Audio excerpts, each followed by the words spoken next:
So thanks for being here today. So this is an annual press conference now for our capital improvement program, something that we started in 2013 to address a lingering problem in the city, and that is that we have widespread capital needs, and it runs the gamut from schools to public safety facilities to every other building that we have in the city, as well as equipment and all the things that we need to deliver first-rate services to our residents, which is exactly what they deserve. Our residents deserve the very best from their city government. And the problem historically, and I don't want this to be a backward-looking event, but to add a little bit of perspective, the problem has been in New Bedford that we've been in perpetual reactive mode. And it shows.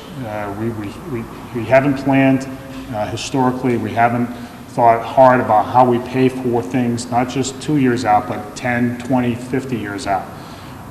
That's why we have the distinction of having the oldest stock of elementary schools in the state, the oldest stock of fire stations in the state. We haven't built a fire station in 60 years. We haven't built a police station in over 50 years. This can't continue. We really want to deliver first-rate services in New Bedford. We strive for excellence in all that we do. We've got great personnel, but they need equipment to be at their best, and that includes buildings. The city has some 96 buildings that it has to maintain, and that includes firehouses like this, but many, many, many others. So we have resolved in order to deliver the level of services that we believe our citizens are entitled to plan well. And under the guidance of our CFO, Ari Skye, and our department heads, we've done that. And I can declare today, as I've said in the past, New Bedford is done with being in reactive mode. We are going to continue to plan well and effectively and thoughtfully, so that even in an era like this, where money is really, really tight, tighter than it's been probably in our lifetimes, we can still deliver effective services without strapping taxpayers with a huge burden. So with all that, let me talk a little bit about this year's plan, which is part of the press release. And again, I thank you all for being here today. We have a list of speakers, and I just want to set the table generally for today's announcements. So the capital improvement plan is an evolving document, as all plans should be. We set a course, and then as circumstances change, we update things given our ability to pay, but also some needs rise to the top faster than others. So this is no exception. You know, the emphasis in today's plan really are on two things: schools and public safety, which are the two most important things that local government does, educate and protect. And so let me talk a little bit about schools first. So this plan, and we've heard some of this publicly already, but it bears repeating, we are rolling out in the next couple of years the construction of new schools. As I said, 2 new elementary schools. As I said, we have the oldest stock of elementary schools in the entire Commonwealth of Massachusetts. That's not a distinction that we are proud of. We is in our effort to reform our school system and to deliver first-rate educational services and do right by our kids, they need to be in better facilities. And so we're working on that. When today's program reflects not only the construction of the new Taylor School in the South End, but also the new Hannigan School, 2 schools that are both over 100 years old. That's a good thing for the kids, especially in the South End of the city.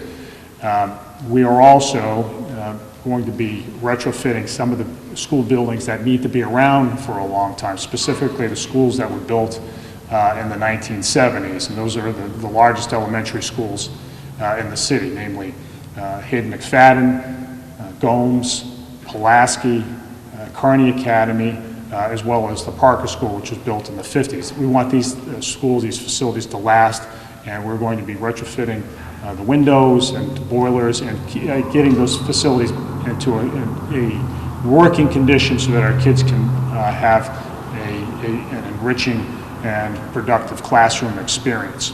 So much of that, the lion's share of those funds are coming from the state, approximately 80% of those funds, and that's appropriate. Through the Treasurer's Office, the Mass School Building Program, Treasurer Deb Goldberg, and we are going to be able to leverage state money in a way that will allow us to make these things happen. But they don't happen without good planning. We have to plan well here. The planning happens here in New Bedford through our CFO's office, with our department heads, and with our school department. And only through that planning can we be ready to leverage those funds. So that is a big part of today's plan. It is to build some $70 million worth of new schools and school upgrades, and do it primarily with state money, because we've thought through this.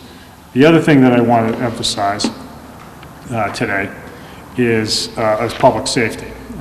Our emergency personnel need, as I said before, the tools to get the job done, to protect our neighborhoods, to protect our families, to keep people safe. And for far too long, the needs of our emergency personnel, police, fire, and EMS have been neglected. When we got into office, we sought to do something about that. And in the last couple of years, as you've seen, you can see some of the work that's already ongoing and today with respect to some of our fire stations, Fire Station 8 in particular, as well as our North End Police Station. There's been work in our downtown police station. The work is already being done. There's more to come.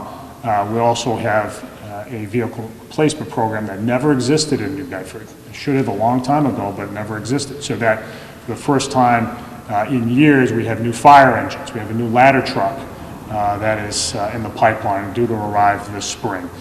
We have replaced substantially our active fleet of police cruisers. We have new ambulances. These things help our guys do their job effectively and keep our citizens safe. So that will continue as a continuous program, so that we don't have breakdowns, so people can our responders can get to the right place at the right time. But this approach also pertains to buildings as well. We have perfect. So we've done a lot of planning in our departments, particularly most recently. And I'll try to speak up. All you guys from TV can just turn the sound down for the moment. We've done a lot of work in our fire department, especially to plan ahead. When I got into office, about 70 firefighters were supported through a federal SAFER grant. Roughly a third of our department, more than a quarter of our department, was relying on federal funding to keep things going. And we knew, and we do know, we're still supported by a large federal SAFER grant. We know that that's not going to be there in perpetuity. So what we've done is again, more planning. We want to make sure that we have a fire department that is well equipped for the future, that meets the needs of the city, and whose services can be affordable. Can be afforded by taxpayers. Same thing in the police department as we look at facilities going forward. So we've been planning and looking forward to the long run. So what does that mean? It means that, among other things, we need new facilities.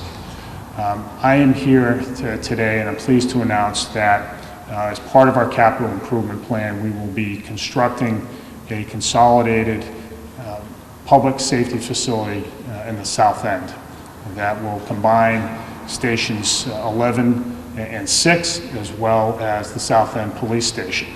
This is long overdue. The South End Police Station was built in a former library on Cove Street that was built in the 1920s. It was never set up to be a police station, and doesn't work as a modern police station. Fire stations 11 and 6 are antiquated. They were built for an era in which fire engines were drawn by horses. They are long overdue for replacement. The case of Fire Station 11, built in 1907 during the administration of Theodore Roosevelt, and Station 6, built in 1882 during the administration of Chester Arthur. We have fire stations in the South End that need a lot of work. and need to be replaced so that our firefighters can do an effective job, and again, in a way that can be sustained financially in the long run. This is something, and this new facility will house EMS as well. What's committed in the first year is a feasibility, is money for a feasibility study. We need to figure out where this place will go and how it will interact with the neighborhoods, and also some design money to get that project started. And this all emanates from the Facets report. This is one of the recommendations from the Facets report, is that a consolidation of those two fire stations would work well to keep everybody safe in the south end. And so we're basing this plan on this long study that's taken place over the last year. This isn't a Facet study, in case anybody had any doubt, was not going to sit on the shelf. And the Chief Gomes, Mark McGraw, both, who you'll hear from in a moment, are already working on other elements of the plan. We plan here well in New Bedford, and we act on our plans. We just don't let the plans sit on the shelf. So we will have a first-rate facility in the south end, which is a great thing and long overdue, especially, again, given that the last time the city built a fire station was in 1955, and there may be a couple of people here who are around for that, but not too many of us. I also think that this is a facility that ought to be given a name, and I don't think there's, and I think it would be fitting if the station, this new facility, were named for someone from the south end who contributed so much to public safety in our city, and that's former Police Chief David Provencher. The naming of a facility like this is left to the authority of the City Council, and I will be submitting a formal request to that effect at the appropriate time. But Dave Provencher gave so much to the city and was one of America's finest police chiefs, and I say that based on my own law enforcement experience and working with him one-on-one over the last several years. I know all of you agree with that assessment. This is something that we can all be proud of as a fitting tribute to him, but as this facility contributes to the quality of life and safety of our city in the years ahead. So there were lots of people to thank for getting us to this point. And I will get into that in a second, but I just want to say a couple of things. Our residents deserve first-rate services. They deserve that we, of us as government officials, as elected leaders, that we plan well, that we think about the long term first, that we don't lurch from one election cycle to another, that we think about the effect of our decisions on our children and our grandchildren, and that is what we are committed to doing in the city of New Bedford. And sometimes that requires some sacrifice, sometimes that requires a balancing of very compelling interests. But at the end of the day, when we put our city first and we put the long run first, good things will happen. And maybe people won't recognize it immediately, but folks will recognize it in the long run. This is a time when New Bedford had some tough decisions to make and made the right ones so that our city could continue to thrive in the long run.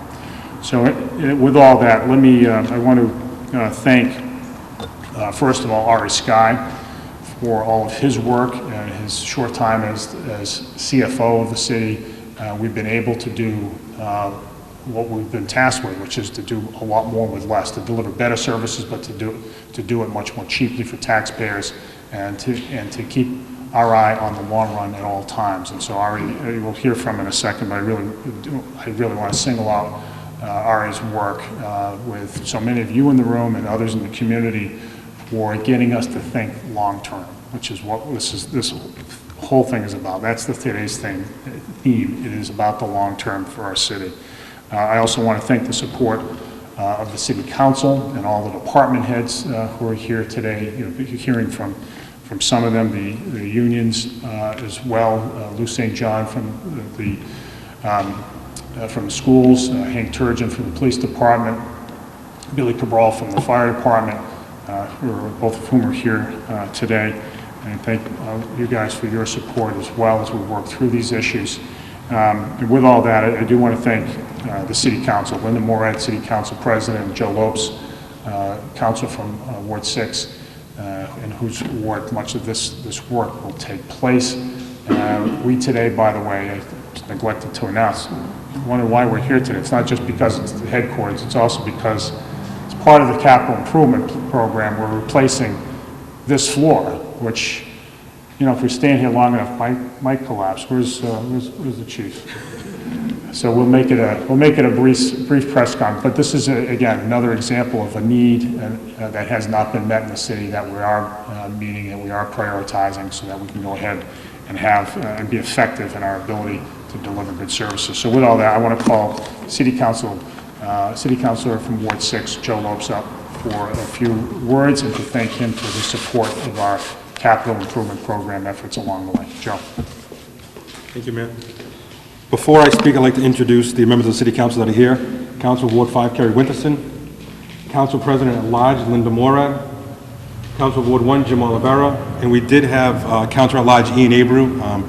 He probably took off for work. But we're going to echo the words of the Mayor real quick. Without Ari Sky, what we're doing today wouldn't be possible. Ari has been a truly an amazing individual. Council President Moore and I, and every member of the City Council is truly grateful for the experience and the leadership that Ari has brought to his role as CFO.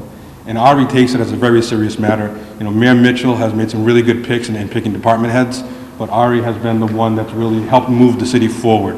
When we talk about investing in New Bedford, this CIP is an investment in the entire tapestry of the city of New Bedford. There is not one ward or one part of the city that is not getting attention, because the city is moving forward. We're a 21st city, and the CIP does that. You know, talking to Council President Moore right on the way here, you know, we've gone through this, we've looked at it, and everything on this list truly needs to be looked at. We need to invest in the fire department, police department, teachers, EMS, because they're literally, the fire department and the police department and EMS are out there protecting every citizen in the city, every tourist and every visitor. The school department is investment in everyone's future. Every investment that we make there is a long-term investment in New Bedford's future and in your future. So the CIP does that. It literally affects every resident and every citizen in the city of New Bedford, and we're spending taxpayers' money correctly, wisely. You know, teachers, firefighters, public safety officials that I've talked to have all said they don't mind paying the taxes if they know where the money is going.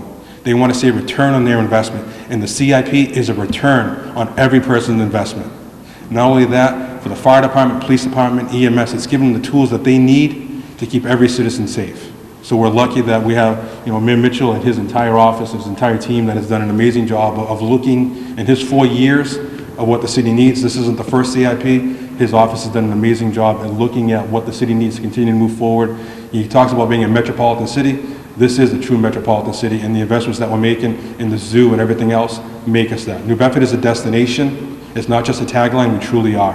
And I want to thank the mayor and your entire staff for everything you do, and thank Council President Moore for allowing me as the Chairman of Finance to speak today.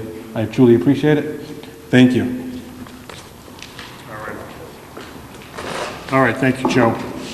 I'm going to call Ari Sky up, and before I do, I do want to recognize some of the other folks in the administration who have played a big part in pulling this together. Neil Mello, my chief of staff, who's been involved in every aspect of the city's finances and long-term planning. And Neil is the chief of staff who behind the scenes all the time, but know that Neil has played a huge role in making sure that that the planning fits the needs directly of the city and is communicated clearly to everybody, because taxpayers are entitled to know why we're spending this money and why, as Joe points out, there is a positive return on investment. And so making that clear to everybody is very important to us, and Neil's played a huge role in that. And I also want to thank Christina Mills, who is our performance management analyst who works directly for Ari, who has played a big role in in helping me manage city departments more effectively, getting the most out of managers, and as well as to actualize a lot of these investments. It's one thing to build a building and to fix it up, but it's another thing to integrate it into the management of the organization so that the services produced by the department are what exactly the city needs. So with all that, I'm going to call Ari Sky up. I know he's going to be signing autographs at the end of this event today. He will not, unlike Roger Clemens, he won't charge for them, but he deserves all the accolades. Ari Sky.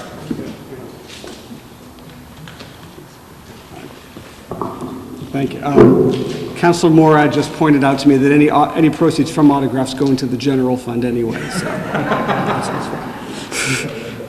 Thanks, Mayor Mitchell and the City Council. Without your guidance and support and direction, none of this would be possible. I'm just your instrument, and we're finally really making some progress in terms of dealing with decades upon decades of deferred maintenance. One way to think of the CIP is really one prong of a three-prong approach when it comes to capital projects. The CIP captures local funding that's debt financed. So there's some cash proceeds in there as well, but mostly debt financed. In addition to that, several of the projects will be supplemented by aid from the state. The MSBA, very generously, has a program in place that provides approximately 80% of the funding for school projects. So there's about, the CIP assumes, and two of these we know we have in the bank and one's for planning purposes, about $67 million in state aid, in addition to that. Finally, the city has embarked on an energy conservation program by partnering with Siemens Industries. The project's currently underway. The first phase dealt with streetlights. You've seen the change of streetlights. The second phase, which is really the first phase for facilities, is underway all over the city right now. You see, and there are lighting conversions and building improvements, envelope sealing, new boilers, and things like that. To dozens, and it'll encompass dozens of city buildings, and is paid for through energy savings. So it's a way to get the work done without having to incur a whole lot of additional debt.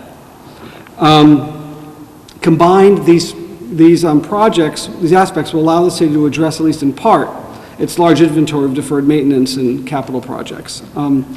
We're now headed into the third year of the CIP, and the evidence of progress. Last year when we had our press conference, we were in front of City Hall, and the scaffolding was just going up for the portico work. Now we have this beautiful portico that's no longer covered by temporary scaffolding and temporary wood supports. If you go by City Hall now, you see the windows are in midst of replacement as well. So the evidence of progress is really beginning to accumulate. Some examples, just a few. As the mayor mentioned, construction is underway for the new Taylor Elementary School in the South End, and groundbreaking will take place later this year on Hannigan.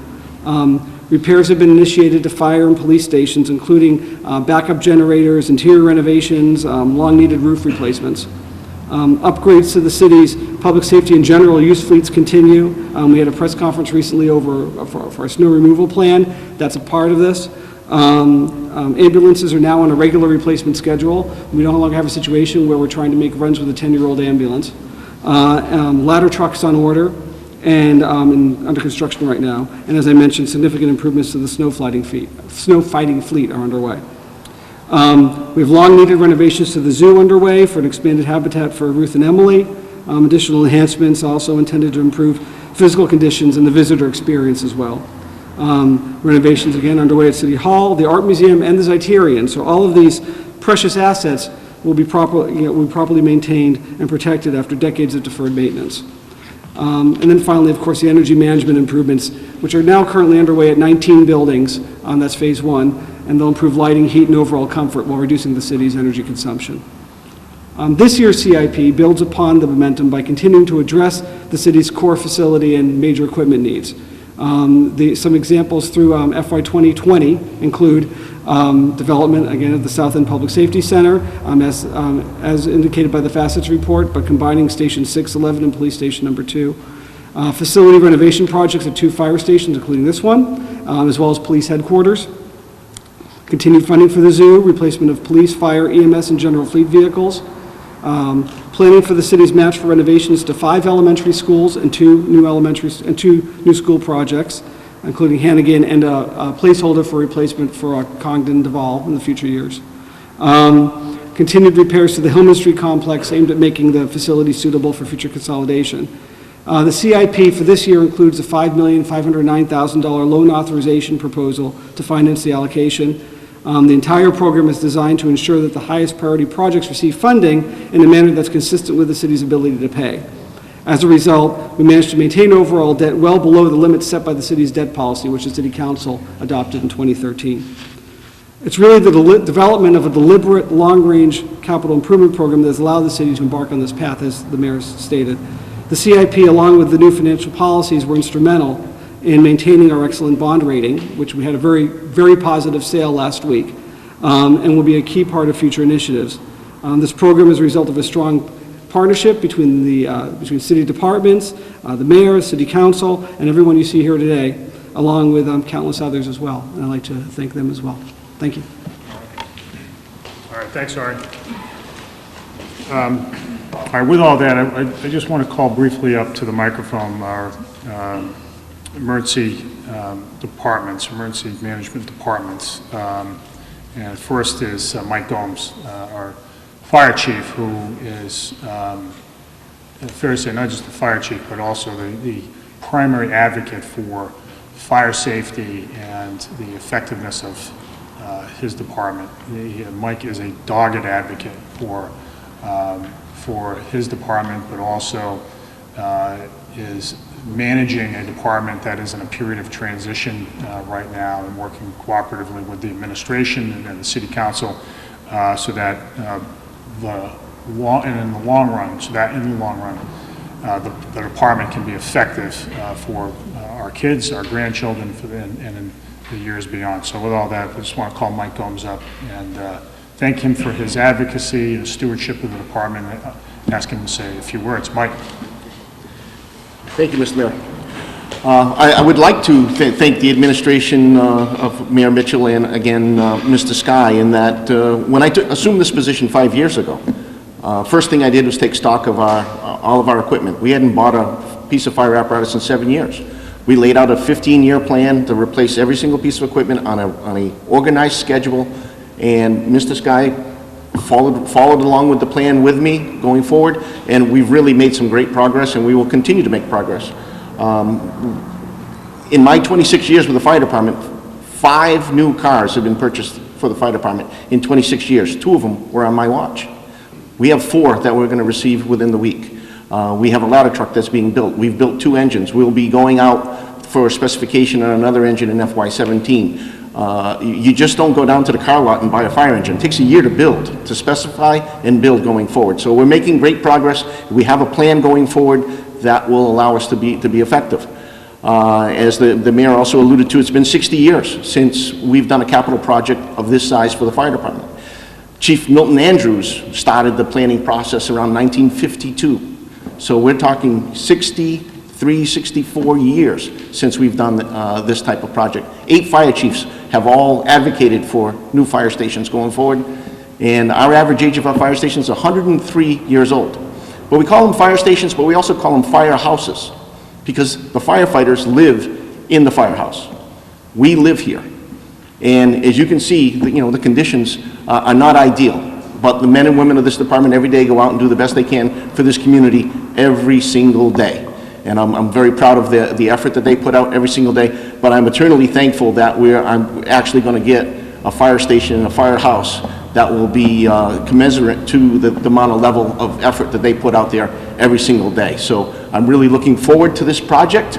Again, it's been 60+ years coming, and it'll be a very, very proud day for this organization when we're able to open a new station. Thank you very much. All right, thank you very much, Chief. I'm going to call the fire department, the police department up. Acting Chief Wazat couldn't be here today. He's up in Boston representing the city in a ceremony headed up by the governor, which New Bedford's getting some important grant money. So on his behalf, Captain Joe Cadero, who is in charge of the downtown station, will speak. The police department is benefiting not just from the new consolidated center in the south end, but also work that's going to be done at police headquarters that's long overdue, and that will, among other things, ensure officer safety. So with all that, let me call Captain Cadero up for a few words. Joe. Thank you, Mayor. You know, I grew up in the south end of New Bedford, and when I first got out of the police academy, that was my first assignment. So when I first heard about a public safety building in the south end, I was elated. I was elated because I have a lot of ties there, but also my fellow brother and sister officers that work down here. As the mayor said, we have first-rate emergency services here, and I think they're deserving of a first-rate building. Pretty much like the one we have downtown, which By the way, I love it down there, but they deserve it, and I'm happy that that's going to happen for them. Public safety providers are burdened today with complex challenges, and creating a new public safety facility that consolidates fire, police, and EMS under one roof makes absolute sense for this city, especially in the south end. Clearly a cost-saving measure, the reduction of multiple buildings, maintenance, and efficiency of a modern structure is definitely warranted. Public safety is not always perceived as a team sport, but in fact, it is an absolute team effort. Having all the team players in the same clubhouse fosters communication, team spirit, while minimizing our response time, increasing efficiency, and overall quality of service to the public. The police, fire, and EMS in New Bedford, and I'm happy to say we've always had a great working relationship and an incredible collaboration. But what this will do is just kick that up another notch, bring us up another level. In the same house together, working together, talking together is ideal. An additional caveat of a modern facility will be parking lot. Doesn't seem like a whole lot, but when you take all these personal vehicles off the street, we put them in a parking lot, well, freeing up some parking for our residents is always a welcome benefit to everybody that lives down there. Streets are tight in the city. The late Chief Provencher, he was born and raised in the South End, and I believe his first assignment was also Station 2. Mayor Mitchell's proposal to give tribute and memorialize Chief Provencher and naming the public safety building in his name is fitting, considering his roots in the South End. The improvements slated for headquarters, such as the Sally Port, central booking, the parking lot repairs, will ensure a safer working environment for all our officers there, as well as the public who seeks our services at police headquarters, and also all our clients that we process through that facility. These improvements at headquarters is ultimately and absolutely about safety. Safety for the officers and the public that we serve. In our line of work, equipment is essential. However, the equipment does deteriorate and eventually need replacing, as Fire Chief Gomes has said. I don't want to waste 63 years, but a new mobile command center is a necessity. As Ari Sky talked about, a generator. We're very fortunate to begin a generator at the downtown station. That ensures that when we have a power failure, it's not going to interrupt our services to the public. As these are challenging times for public safety, it is initiatives such as Mayor Mitchell's capital improvement plan that is exciting and encouraging. We are grateful for Mayor Mitchell's leadership in assessing the public safety infrastructure needs and his vision in developing and implementation of this plan, as well as City Council and, of course, Ari Sky, who everybody else has mentioned here. We are very grateful, and you need a proactive plan to go forward. So we address the needs that are waiting for us in the future, and we're not chasing them when we get there. So thank you very much. All right, thanks, Joe. All right, I want to call up Mark McGraw now, who's done an outstanding job as our Emergency Medical Services Department head, and has not only provides great medical services, but also has been doing it very effectively from a financial standpoint as well. So without any further ado, let me call up Mark McGraw. Mark. Thank you, Mayor. Good morning. I will reiterate on the public safety building. It's a great idea. It is very welcomed among the first responders to have some place like that. And like Captain Cadero said, it will only increase the service we can give the general public and the citizens and visitors of New Bedford. EMS, as you know, is already in Medic 1, 2, and 3 are stationed within fire departments. So to reinvest in making this a better station will also improve morale for our guys as well, because it'll benefit off the investment into the individual fire stations. Vehicles, we have come a long way, thanks to Ari and the mayor. We now, this year, 2016, will be the first year where we replace our frontline rigs in 3 years. They'll go to a backup for 3 more years, and then they'll be out the door. 2010 was a very dark day for me. We came in, it was me, my deputy, and the mechanic at the fire garage at 3 a.m. with our second to last ambulance out of all 6 of them, and had a blown turbo. We had 1 ambulance for the whole city. Thank God we have backup services and privates and our mutual aid agreements to kick in, but now we don't have to worry about that. Most importantly, it's about patient care. It's reliability of the vehicles. We're going further places. We transport to Rhode Island. We go to Charlton Memorial. We go to St. Anne's. So these vehicles have to be able to get there and get back and hit the demand that the city has. We're a very busy service. Medic 3, which gets replaced, which is new in 2013, it gets replaced in July of this year, has 105,000 miles on it already. So you can see why the need for this CIP is very important to EMS. It's a good morale booster for our guys and gals, and we're looking forward to getting the new trucks in July. Thank you.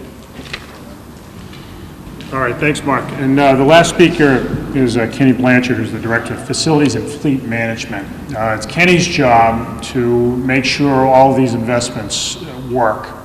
It's his department that is responsible for the city's stock of buildings, its fleet, and to make sure they're in good working order, but also to let us know when replacements are needed, but even more importantly, to implement the plan. And over the last couple of years, we've seen very vividly the work that his department has done. And you can see it in some of the pictures. I mean, go take a look at City Hall. If you remember what it looked like a couple of years ago, for instance, the facade of City Hall, the picture over on the left, City Hall not too long ago still had up a piece of scaffolding above the front entrance that had been put there temporarily some 15 years ago. And so 15 years later, it was still there as an emblem of a lack of capital maintenance in the city. Kenny's team has, through contractors and through direct work that he's overseen, but through the direct work of his personnel, have made City Hall and the library across the street and so many other buildings across the city be places not only that work well and serve their functions, but also are sources of pride. Our City Hall should look great. Our city library should look great, and they do now because of their hard work. So I want to call Kenny up just to offer and there are plenty of other examples, by the way. I want to call Kenny up just to offer a few words about how the CIP is going and to look ahead to the years to come.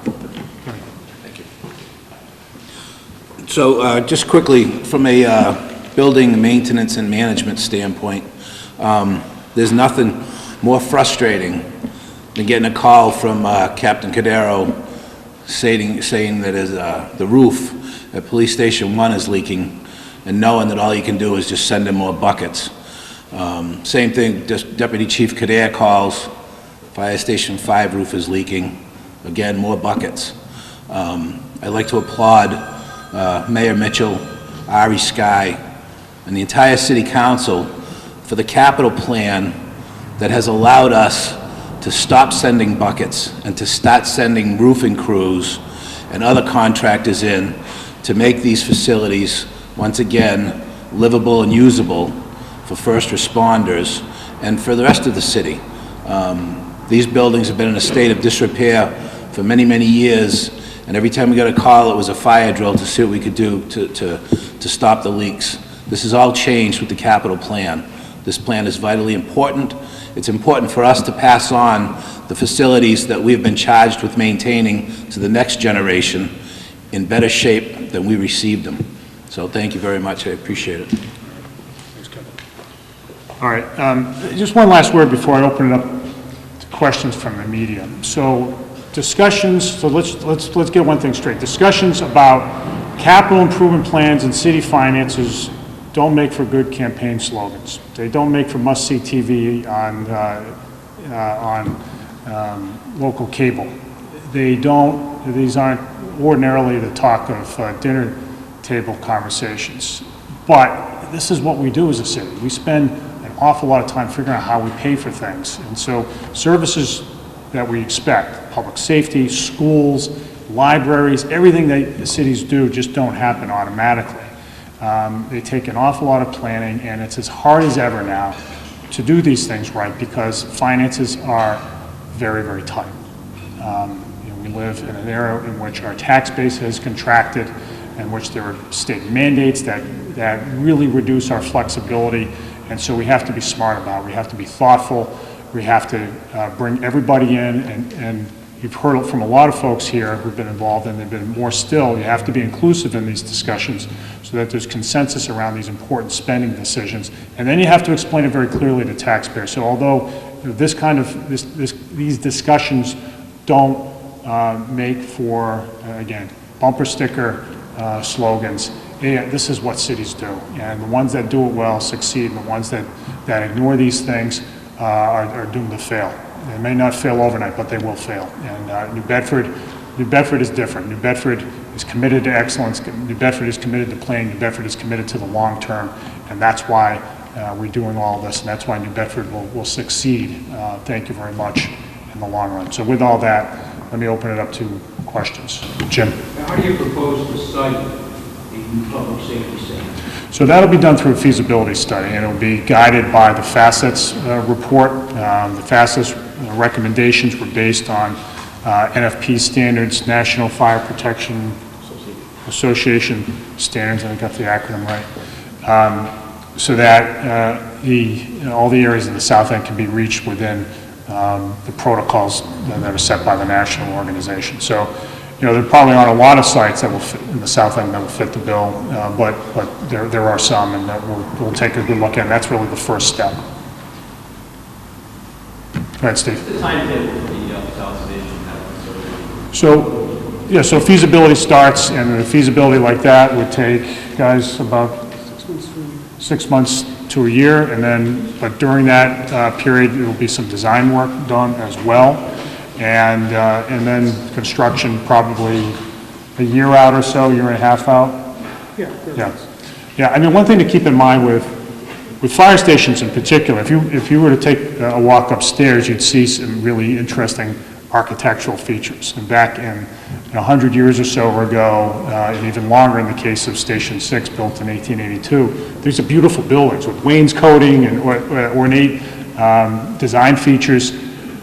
We don't build fire stations like that anymore. They're much more functional and less aesthetic, right? So we want them to look good, of course, but they are, when you get right down to it, fairly simple buildings that have bays like this, that have garage facilities that are open, and so that's and not designed like some of our older stations for horses. So we think that this is something that we can do without too much trouble.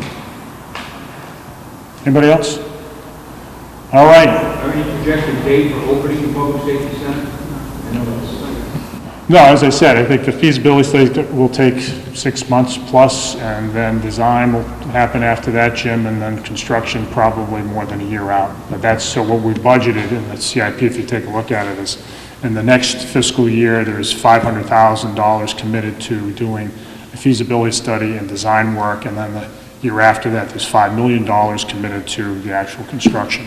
So it's in that second year that the construction work will start. Exactly when is hard to say. Mike, you good? The idea to name it after Chief Adventure, how did that start, and I'll talk about that process. How did it start? I was sitting in my office and I said, I think it's a good idea to name it after Dave. I don't have the authority to do that. The city council does, and so that's why I'm not declaring it such today. I will intend to make that suggestion formally to the city council. I think it's entirely appropriate.